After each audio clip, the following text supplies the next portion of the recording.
Scorpio, my water babies, positive vibes, motivation, inspiration, elevation, love, light, positive energy, goodwill, peace and healing, abundance and prosperity all your way.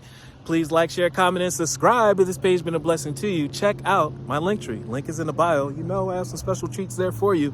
Your word of the day is being true to yourself. You came in this world by yourself. You're going to leave by yourself.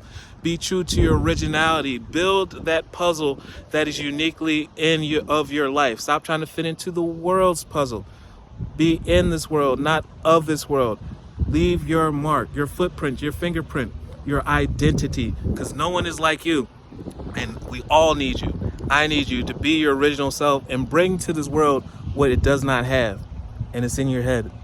I am true to myself and to others, and I remove the masks and stop creating illusions. You are not a sign of fake and facades.